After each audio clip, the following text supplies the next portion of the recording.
அன்பின் இஸ்லாமிய சகோதரர்களே, அல்லாஹ்வின் நல்லடியார்களே, ஜும்ஆவுடைய ஆரம்பத்தில் இமாம் அவர்கள் அல்லாஹ்வை அஞ்சி நடக்குமாறும் அல்லாஹ் ஏவிய நன்மையான காரியங்களை முடிந்தவரை எடுத்து நடப்பதோடு அல்லாஹ் விலக்கிய பாவமான காரியங்களிலிருந்து விலகி வாழுமாறு எமக்கு உபதேசம் செய்தார்கள். அதைத் தொடர்ந்து அல்லாஹ் எமக்கு அளித்திருக்கக்கூடிய அருட்பாக்கியங்கள் மிக அதிகமானது. அவற்றை நாம் கணக்கில் கொள்ள முடியாது. வ இன் தஉத்து நிஅமத்தல்லாஹ், அல்லாஹ்வின் அருளை நீங்கள் கணக்கிட்டால் லா துஹ்ஸூஹா, அதை உங்களால் மட்டிட முடியாது, கணக்கிட முடியாது என்று அல்லாஹ் சொல்கின்றான். எமது வாழ்க்கையில் எமக்கு வழங்கப்படக்கூடிய மிக பெரும் பாக்கியங்களில் ஒன்றுதான் எமது வீடுகளில் ஏற்படக்கூடிய அமைதி. வீட்டில் நாம் அமைதியுடனும் மன ஆறுதலுடனும் நாம் வாழ்கிறோம் என்று சொன்னால், விசேடமாக குழப்பங்கள் ஃபித்னாக்கள் நிறைந்திருக்கக்கூடிய இந்த காலப்பகுதியில் அப்படியான ஒரு வாழ்க்கை முறை எமக்கு இருக்கும் என்று சொன்னால், நிச்சயமாக அது அல்லாஹ்வின் மூலம் எங்களுக்கு வழங்கப்பட்ட மிக பெரும் அருளாகும். அன்பிற்குரிய சகோதரர்களே, நாம் வாழக்கூடிய இந்த காலம் பல்வேறு சவால்களுக்கு மத்தியில், பல்வேறு ஃபித்னாக்களுக்கு மத்தியில் அவைகளை எதிர்கொள்ளக்கூடிய மிக பெரும் ஒரு அவல நிலையோடு எமது வாழ்க்கை அமைந்திருக்கிறது.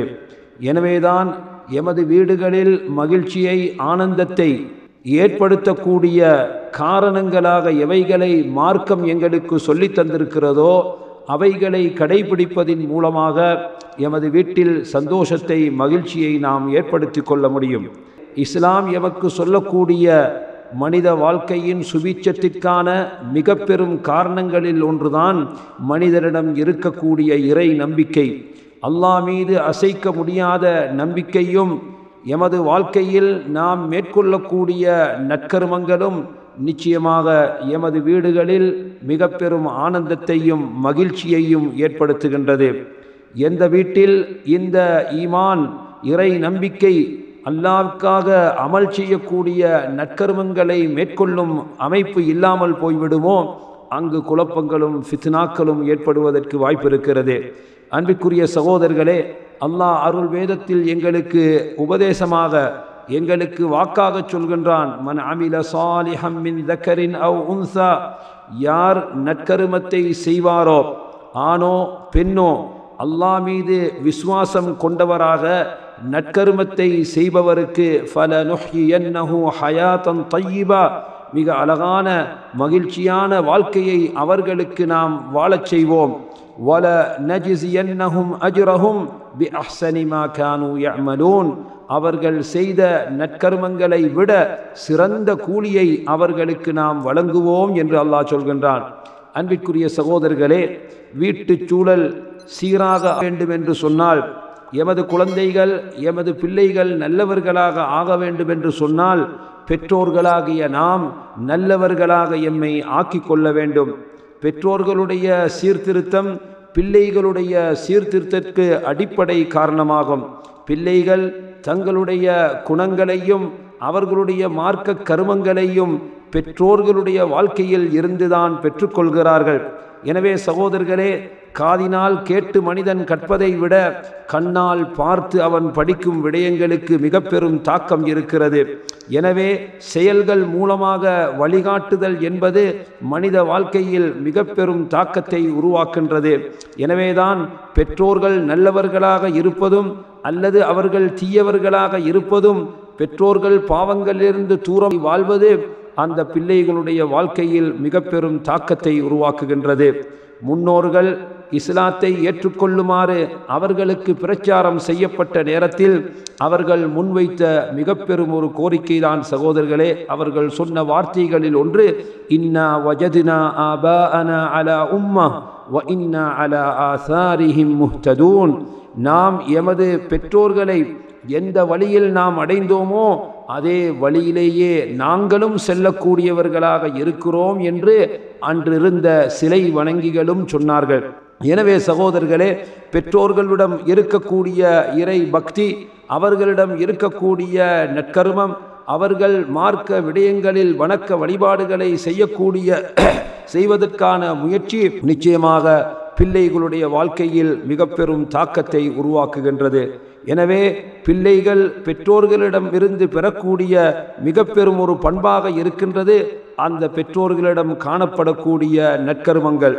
ஹித்ர் அலைஹிஸ்ஸலாத்து வஸ்ஸலாம் அவர்களுடைய வரலாற்றை சொல்லும்போது அல்லாஹு தஆலா வஅம்மல் ஜிதார் ஃபகான லிகுலாமைனி யதீமைனி ஃபில் மதீனா, அங்கிருந்த அந்த சுவர் அது 2 அனாதைகளுக்கு சொந்தமானதாக இருந்தது.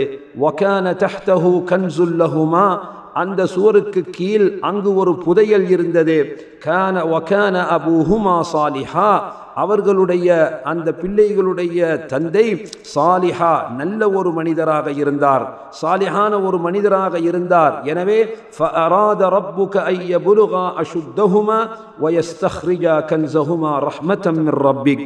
எனவே அல்லாஹ் அவனுடைய அருள் கொண்டு அந்த பிள்ளைகள் பெரிதாகி அவர்கள் பருவ வயதை அடைந்த பிறகு இந்த புதையலை அவர்களுக்கு வழங்க நாடியிருக்கிறான் என்று ஹித்ர் அலைஹிஸ்ஸலாத்து வஸ்ஸலாம் அவர்கள் மூசா நபி அவர்களுக்கு விளக்கம் சொன்னார்கள். அன்பிற்குரிய சகோதரர்களே, எமது வீடுகளில் சுபீட்சத்தை சந்தோஷத்தை ஏற்படுத்தக்கூடிய மிக பெரும் காரணங்களில் ஒன்றுதான் அல்லாஹ்வுடைய வேதம் எமது வீடுகளில் ஓதப்படுவது.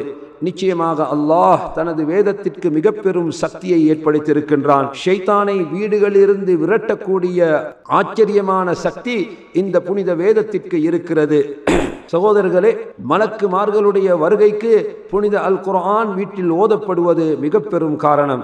இதனால் தான் நபி ஸல்லல்லாஹு அலைஹி வஸல்லம் அவர்கள் சொன்னார்கள், ஒரு சாரார் ஒன்று சேர்ந்து அல்லாஹ்வினுடைய நினைவில் அவனுடைய திக்ரில் ஈடுபடுகின்ற போது அங்கு மலக்குமார்கள் அவர்களை சூழ்ந்து கொள்கிறார்கள். அல்லாஹ்வுடைய ரஹ்மத் அவர்களை அடைவடைத்துக் கொள்கிறது. அங்கு சக்கீனத் என்னும் அமைதி இறங்குகின்றது.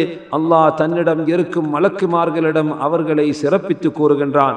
சகோதரர்களே, இது பள்ளிவாயல், பாடசாலைகள், வீடுகள் எங்கு நடைபெற்றாலும் இந்த பாக்கியம் பெறப்படக்கூடியதாக இருக்கின்றது. அதிலும் விசேடமாக வீட்டில் சூரா அல் பக்ராவை ஓதக்கூடிய பழக்கத்தை நாம் வைத்துக் கொள்ள வேண்டும்.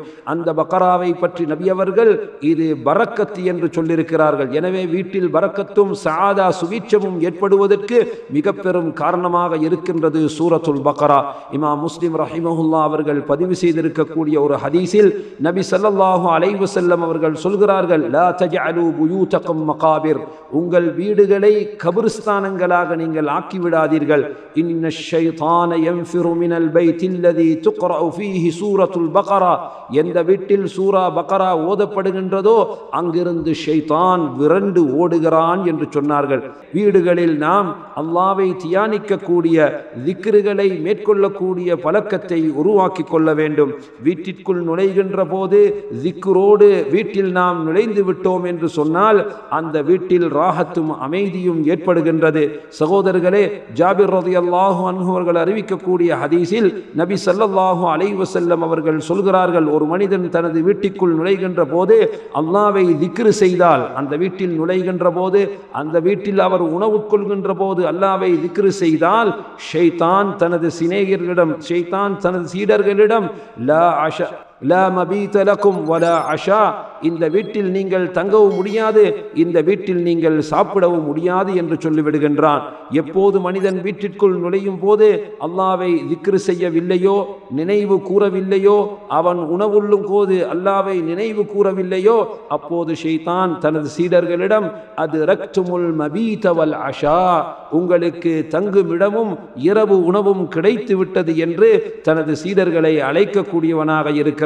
சகோதரர்களே, இந்த ஹதீஸ் மிக தெளிவாக எங்களுக்கு சொல்கின்றது, வீட்டில் நுழையக்கூடிய நேரத்தில் நாம் அல்லாஹ்வை நினைவு கூற மறந்து விட்டோம் என்று சொன்னால் நிச்சயமாக ஷைத்தான் தனது படையோடு வீட்டிற்குள் நுழைந்து விடுவான் என்ற கருத்தை இந்த ஹதீஸ் மிக தெளிவாக எங்களுக்கு சொல்லித் தருகின்றது. அன்பிற்குரிய சகோதரர்களே, வீட்டில் நாம் பேண வேண்டிய மிக முக்கியமான இன்னும் ஒரு விடயம்தான் வீட்டில் இருக்கக்கூடிய பெற்றோர், கணவன் மனைவியர் தங்களுக்கிடையில் ஏற்படக்கூடிய பிரச்சனைகளை தங்களுக்குள் மாத்திரம் வைத்துக் கொள்ளக்கூடிய நிலையை உருவாக்கி கொள்ள வேண்டும்.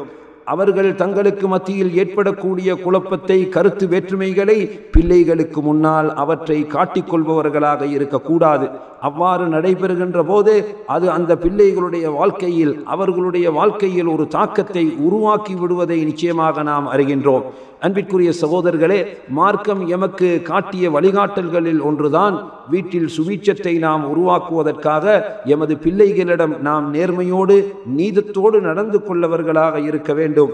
ஒருவரை விட மற்றவரை உயர்த்தி அல்லது ஒருவரை விட மற்றவரை தாழ்த்தி நாம் நடத்துகின்ற போது அது பிள்ளைகளுக்கு மத்தியில் சர்ச்சையை, அவர்களுக்கு மத்தியில் குழப்ப நிலையை உருவாக்கிவிடும். எனவேதான் நபி ஸல்லல்லாஹு அலைஹி வஸல்லம் அவர்கள் இத்தகுல்லாஹ், அல்லாஹ்வை நீங்கள் பயந்து கொள்ளுங்கள், வஅதிலு பைன அவுலாதிக்கும், உங்கள் பிள்ளைகளுக்கு மத்தியில் நேர்மையாக நடந்து கொள்ளுங்கள் என்று எங்களுக்கு உபதேசம் செய்திருக்கிறார்கள். இந்த உபதேசத்தை கூறி இமாம் அவர்கள் தங்களுடைய முதலாவது ஹுத்பாவை முடித்தார்கள்.